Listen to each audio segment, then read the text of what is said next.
Hello and welcome back to Raj Yoga Center's Wisdom Studio. I am here with Brother Prakash. He has been a practitioner of Raj Yoga meditation for the past 24 years. And today we're going to listen to his experience first with Raj Yoga meditation, and then I will ask him a few questions. Welcome, Brother Prakash, and Thank you. please enlighten us with your experience and how you brought it into your practical life, Raj Yoga meditation, and how did it really transform your life from what it was before and how you are right now. So yeah, please. Yeah, I started meditating when I was in Dubai many years back. I think almost 22, 23 years ago, or 24 years ago, when I was working over here, and I used to have a huge amount of workload. And they were the beginning days for me in my career. So I didn't know a lot of people, I didn't know a lot of things. So there was a lot of stress. I was having a lot of anxiety. And that's when I took the course in Dubai, so way back then. And I remember through meditation, I used to sit, and I didn't have so much of experience with it, but still, with whatever I knew, when I would sit in meditation, I would actually experience a huge amount of love and power. And those two things would really make me keep coming back to the center more and more, to meditate more. And then slowly I started seeing how it just didn't help me feel loved and powerful for that moment or during my workplace. But I started seeing larger events which would usually create a huge amount of upheaval, which I was able to be very stable in front of because of this meditation that I had. And then once I started seeing that happening, then I knew that this was not just an ordinary feel good factor or something that is just, a fad, nice thing to do, but it was very, very useful to me, and without which a lot of things would really be difficult for me to face and for me to move forward with. But also, there was so much of joy in my life. There was so much of cheer. There was a huge amount of real. Whilst life was simple, I didn't have to do too many things, but still there was I was a great quality of living. I was really able to enjoy myself with whatever I was doing. And so when I saw those benefits, then I said, this is, should be more mainstream for me, which is what I then started practicing more often and continue doing that. And then it became an everyday practice. Oh, and now it's 24 years since Yeah. you've been meditating. And has there ever been a time where you felt like, okay, I want to do this, like, consistently, like this should be my life now. I don't want to do any professional this thing, but this is my life now, like, teaching other people and transforming their lives. Because as I can understand, Raj Yoga meditation is transformational. Like, it transforms you as a person, it transforms your instances, your situations in life, and the people around you as well. I'm sure you must have had an impact on people around you as well, right? Yes, definitely, it does. So people get to see that you are meditating, that you're following a more different lifestyle than the regular, and they're all part of you having those experiences. So when you start enjoying those blissful experiences, when you start having more spiritual experiences, you would like to expand on those, and so you want to do everything that will support you in that level. And so there are certain things that we would usually have done, which I would then restrain myself from, because I was having these beautiful experiences and I would like to continue those. And others also would see that, and the moment they connect with me, they would experience peace, they would experience happiness. They would like to talk to me, they would like to ask me questions, and they will receive so much of enlightenment from that. So that was definitely how others had experiences. Now, did I want to leave my profession because of that? No, I would love to continue my profession because that was something that was good, and I could use my meditation in experiencing, a more fulfilled life in general. So I didn't have to stop anything to do this. But yes, I'd like to do more of this. I would love to share these experiences and teach and help people to learn meditation and Raj Yoga more. And I did that, from the time that I started gaining more experience and started learning how to teach. And I was also supporting and helping people to learn Raj Yoga meditation, because there's so much of benefits in it. So, I mean, when you get something very nice, you like to help people and you like to show them the way. And when you spoke about people noticing things, I remember, one of the health and safety guys. We used to have regular health checks, annual health checks. So we had this annual health check, and I went for this health check. He used to many times, pull my leg for not doing a few things that he would usually do because of my own spiritual development. So when I would go for that checkup, I remember this time when all of us were there, all the staff were there, and we were doing a health check. So he saw me, and so I went for my health check. He told the doctor, he says, "Listen, if there's anything wrong with this guy's health, then your machines are not working properly." So yes, that's the way it has been for us. Yeah. Okay, amazing. And do you have any tips or any certain, applications that you've used in your life and you've seen that those really work, on a practical level for anyone who is just starting out? Do you have any certain tips or certain, applications that you think can be beneficial for them as well, for in terms of Raj Yoga meditation and the way that we have to follow certain things? Okay. Well, my first recommendation would be to take the course. Very important to do the Raj Yoga meditation course. It's the beginner's course, and for anyone to really practice meditation, Raj Yoga meditation, they have to do that course. They might want to do that online with a lot of resources, or they want to do that in the center. And I'll recommend and suggest, now that we've got centers across the world, everywhere, if they just contact a local center, go and do a meditation course there. Even if they've heard a lot of good talks on meditation, they've heard a lot of talks on thoughts and happiness and all those things. I would recommend them to first take the course, with a practical personal teacher. Yeah.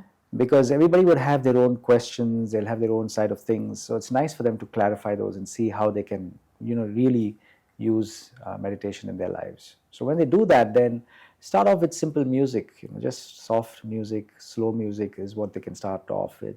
And then when they've done the course, then they know how to create thoughts that would support them in experiencing peace, happiness, love. And so just silence music.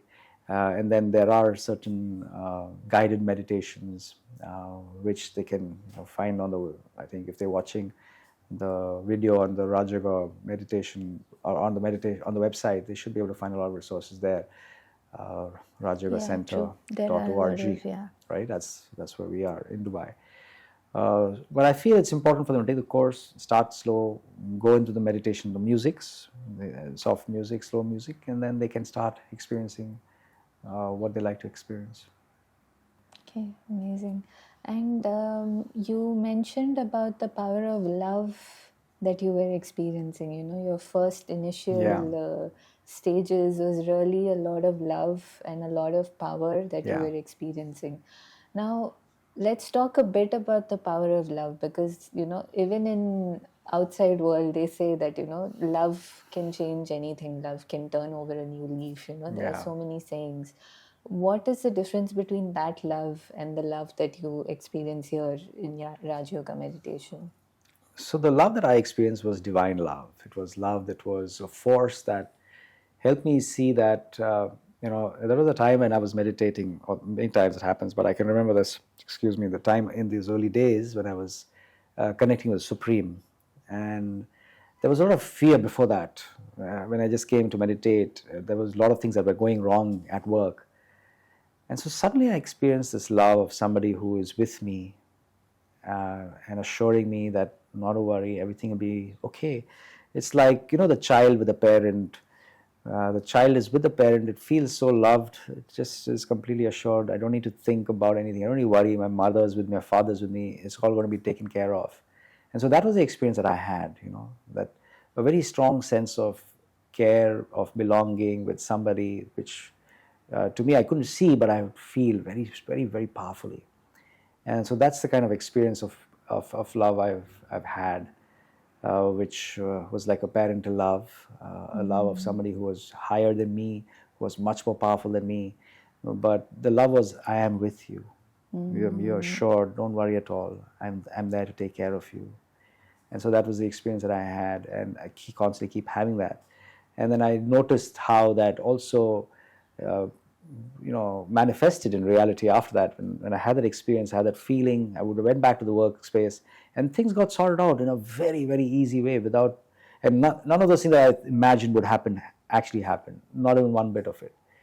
And so it was a reassurance that there is this being who's always with me, who's my companion, who is looking after me, who cares for me, who loves me. And so that's the space that's the love that I've been experiencing. And the power is also the same, like the power that you were That itself is or very that is. powerful, right? The moment you know that somebody like this, who's extremely powerful, who's strong, who knows it all, is with you, is looking after you, is taking care of you, that love then translates into a huge amount of power that you have. You become very confident, you become very carefree. Once you're careful, you're still carefree, and then I'm able to do a lot of things based out of that love. So when that power or that love is unconditional, when that love I know is available to you everywhere, it's going to be with you in all places, in all circumstances, whether I am in the highs, on the lows. When I'm assured of that love always and constantly with me, then I feel very powerful. And how important do you think faith plays in this, in Raj Yoga meditation or in the teachings of Raj Yoga in this university? How important do you think faith is? I think in any subject, in any field, faith plays a very important role. Uh, some people look for having faith based on scientific evidence. Some people look for having that faith based on their own experience. Some people based on intuition or based on what other people are saying. So people do build their own faith on whatever they are actually pursuing or whatever they want to go and do and achieve. And then they're able to do that in a much better fashion. So here as well, there's a lot of faith that is required in knowing, firstly, that I am that being of peace, right? And having this particular understanding that I am not this physical body, but I am a spiritual being. And so when we learn the meditation course, there is a lot of evidence, a lot of scientific fundamentals that we actually bring forward that helps people to understand the concepts and to have faith in these concepts. And when I have faith and then I start building my thoughts on that faith, that's when I have bigger experiences and it's really strong and strengthened. So faith is a very important element that we must be able to have. If we say that if you don't believe, it's like a switch on and off, right? And if I don't believe in something, then even if I tried, I would fail because I never believed it. And then it's like a self-fulfilling prophecy. I say, I told you it's not going to work, and it didn't work because I never believed in the first. I had no faith at all. But for a person who tries the same thing with a lot of faith, and then we have a lot of exercises like that. You do something with a lot of faith, you become successful and say, see, I knew I could do it, and therefore it was possible. And so faith plays an important role. We have to have full faith in ourselves, faith in the Supreme, faith in the fact that meditation will contribute in all these ways. It does give these benefits. If we don't have faith, we won't even try. Even if we try, we'll give it a very, I would say, an attempt which is not really the way it should be. It will just be a namesake attempt. So I think we need to have faith. They say that the solutions for every problem are present within us. It's just that we don't have a clear mind to see those solutions. And what I've understood from Raj Yoga meditation is that it's a game of the mind and the intellect. It's a conversation between the mind and the intellect. When you're meditating, that whole process, it is about thoughts, but it is also about that conversation that you're having with your mind and the intellect. Yeah. Have you do you take certain elevated thoughts throughout the day for yourself, between the mind and the intellect, that conversation that you have with yourself? Can you enlighten us a bit, just a little bit, with that conversation? Yeah.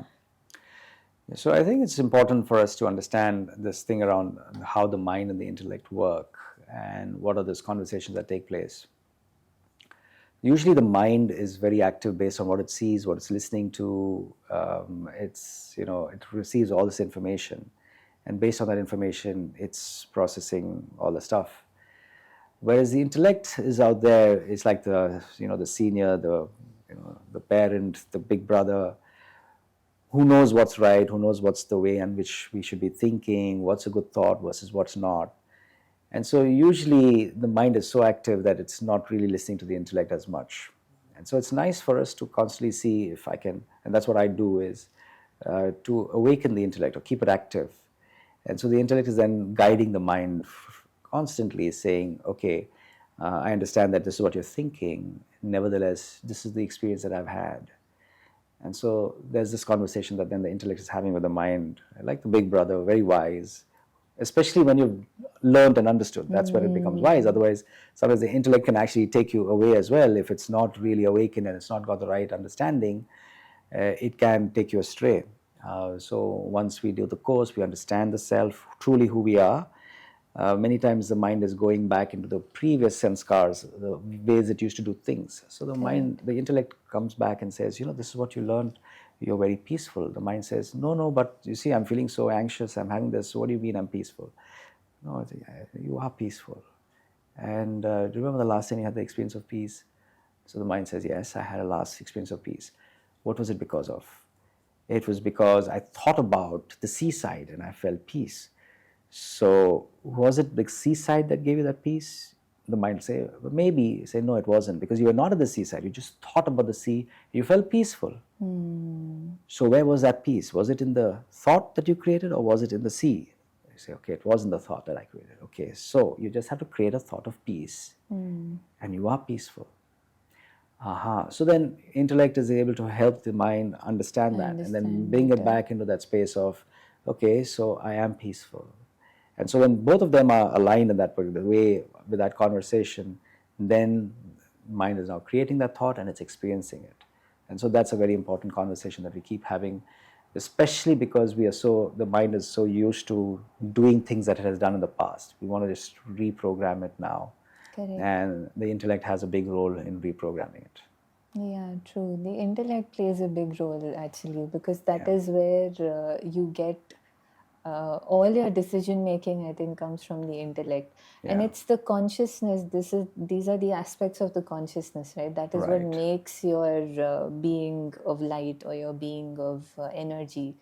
And what are your inputs, about consciousness, if you have to explain it in very, very simple terms, about the aspects of consciousness? Just very briefly, like just touching a bit on it, that what has your experience been also in understanding those aspects? So I used the word sanskars before. So these are certain traits that we have. They are in the memory track, and a lot of how I speak, how I behave, is a result of my sanskars, which means I've accumulated this over a lot of. Sometimes they say not just this birth, but it could also be from the previous births. I've accumulated a lot of my behaviors in those particular, in that track, and that's what keeps showing up. So what is it that we're trying to do now is we're trying to see if I can, elevate these sanskars. So if there are behaviors of fear, of anxiety, of stress, with smallest things, we just start getting a lot of these unnecessary things. Or if there's this sanskar, a pattern of creating negative thoughts, a pattern of always going and dwelling in the past, a pattern of being anxious about the future. So those are certain patterns that are there. And so what we're trying to do through meditation is that we want to shift that to more positive thoughts, to more powerful thoughts. We want to have more elevated sanskars. And the beauty is, if I start having this over a period of time now, then I change all my old sanskars. And then there is new behavior that I start having. Repetition again is what I have to do. And so the mind and the intellect are playing a very important role there again. The mind is usually, whatever the sanskars are, the mind usually creates all those kind of thoughts based on the sanskars. The intellect keeps intervening and says, okay, now this is what you need to have. This is the new path we want to take. This is the new way we're going. We need to be more positive, more powerful, and we need to connect to the self. And so that's what the intellect is doing. So slowly, because of that, now the mind is thinking about more positive things, and that's feeding into the sanskars. So the sanskars also now are changing. And over a period of time, the entire consciousness which we have is more elevated. So we are then, in a very natural way, I'm peaceful, loving, happy, more relaxed, I'm more myself, there's more confidence. And so there's a whole shift in the consciousness. Amazing. Thank you so much, Brother Prakash. Before we end, would you like to guide us into a short meditation of how to bring all of these things together, the power of love and the mind and the intellect and the sanskars? If Okay, you can. beautiful. So I think let's take love, right? Let's take this value of Yeah, love and see how we can sure. experience that with we spoke about the consciousness. So let's take these three aspects of the mind, intellect, and sanskars, and we'll use them to see how we can experience that right now. Power Okay, of so we love, just yeah. take probably a minute and a half. So it's a small exercise we want to do with ourselves. The first thing is let's take this word love and let's think about what does love mean to me. And so, anybody watching also, if you can just, and it could be different from everybody, but what does love really mean to you? Create that, the definition in your mind.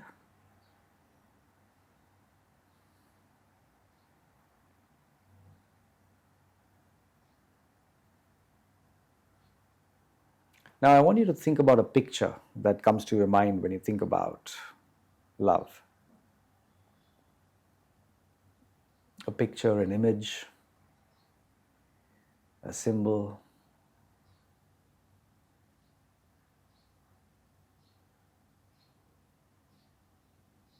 And think of the last time when you experienced unconditional love.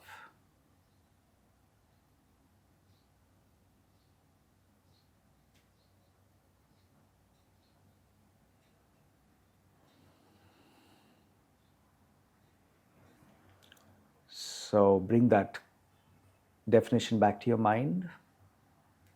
What does love mean to you? The symbol or the picture.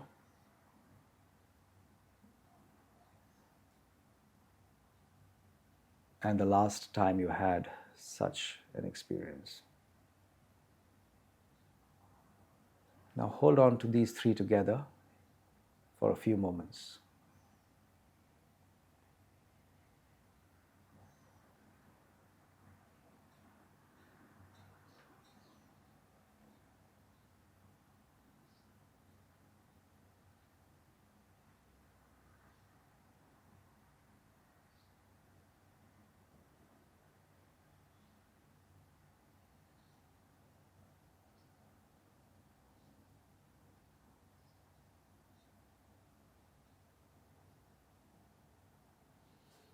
Okay.